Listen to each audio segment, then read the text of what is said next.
During the Cold War, some of the most dangerous secrets were exchanged in places no one thought to watch.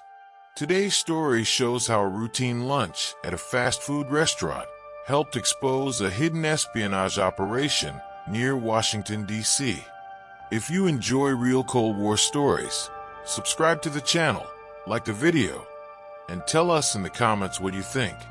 On a quiet afternoon in the late 1970s, in a part of Northern Virginia that blended seamlessly into the daily rhythm of American life, an intelligence operation that had survived for years without detection came dangerously close to collapsing. The setting was not a government building, a military base, or a shadowy alleyway, but a McDonald's frequented by commuters, students, and families. It was a place designed for speed, routine, and forgetfulness, where nothing lingered long enough to seem important. And that was precisely why it worked. The McDonald's sat along a busy corridor connecting Washington, D.C. to the surrounding suburbs, an artery of traffic carrying people whose jobs quietly intersected with national security. Contractors, clerks, junior analysts, and uniformed personnel passed through every day, blending into one another, indistinguishable beneath the sameness of office attire and lunch hour fatigue. Inside, the sounds were predictable. The hum of fryers, the beep of registers, the low murmur of conversations that never lasted long. For years, no one thought twice about who sat where or how long they stayed. One employee, however, began to notice patterns where others saw noise. She was young, relatively new to the job, and responsible for the unglamorous tasks that put her in constant motion through the McDonald's dining area. Cleaning tables, emptying trash, restocking supplies. It was during these routines that something subtle caught her attention. A man would arrive alone, sit quietly, eat slowly, and wait. Sometime later, another man would enter the McDonald's, behave as if he were entirely unrelated, and leave behind what appeared to be nothing more than the remains of a meal. And yet, what was left behind was never thrown away in the normal sense. It was placed carefully, deliberately, as if meant to be found by someone else. At first, it seemed easy to explain away. Coincidences happen. Friends sometimes avoid making a scene in public.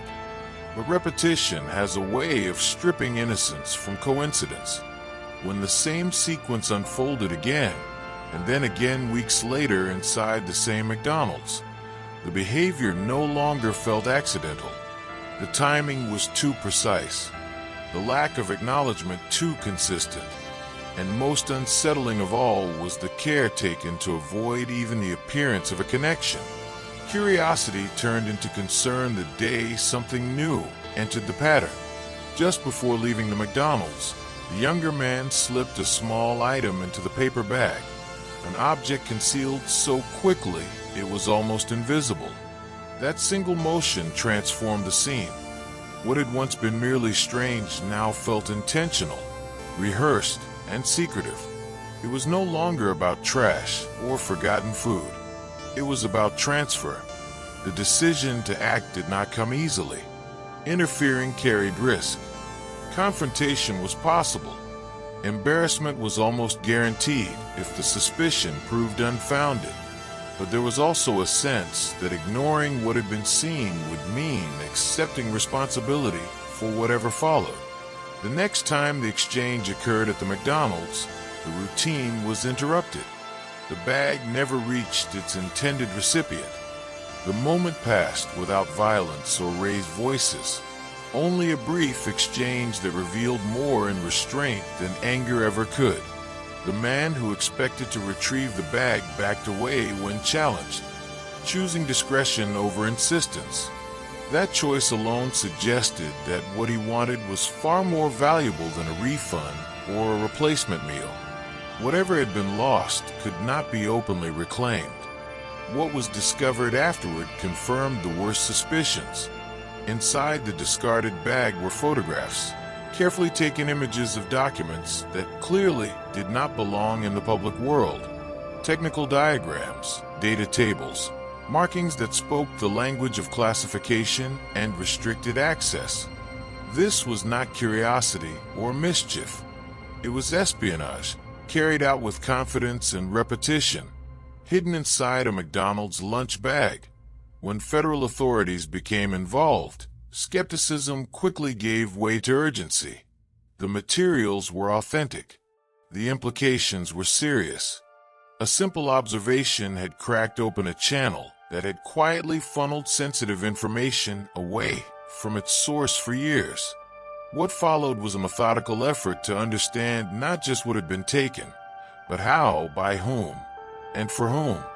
Investigators recognized the technique immediately. It was a textbook example of tradecraft designed to minimize risk. No meetings, no conversations, no visible connections. Just routine behavior repeated often enough to become invisible. The system relied on predictability and the assumption that no one would ever look closely enough to question it. And for a long time, that assumption had held true inside a crowded McDonald's. Surveillance was established. Backgrounds were checked. Slowly, the outline of the operation came into focus.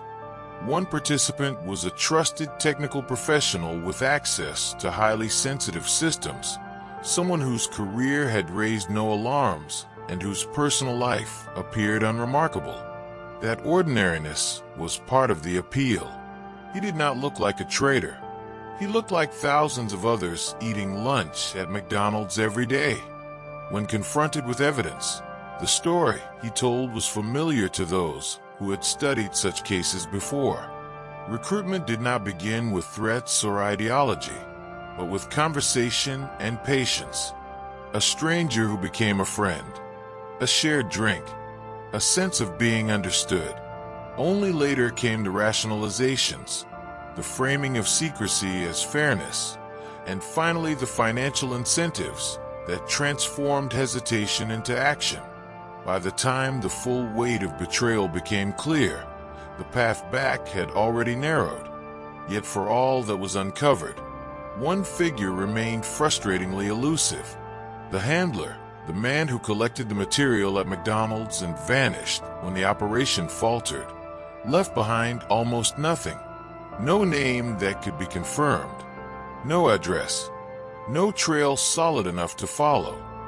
He had built his role around absence, ensuring that if the system ever failed, he would dissolve into the background he had always inhabited.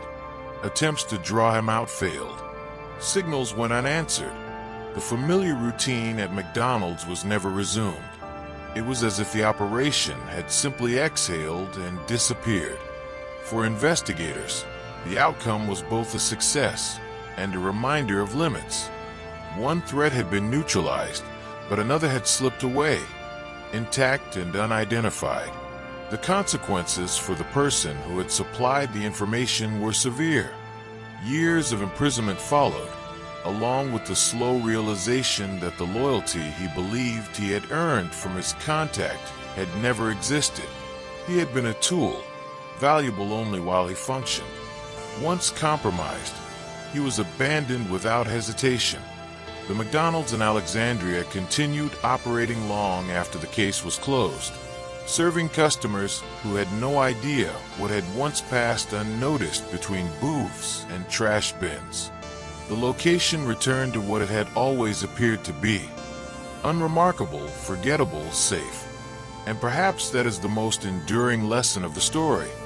Intelligence, work, does not always unfold in dramatic confrontations or hidden rooms filled with surveillance screens. Sometimes it survives because no one expects it to exist at all. And sometimes it ends not through advanced technology or elaborate investigations, but because one person pauses, notices something that does not fit, and decides that routine should never be an excuse for silence. This case proves that the Cold War was often decided by quiet attention, not loud confrontations. If you want more true stories like this, subscribe, leave a like, and share your thoughts in the comments.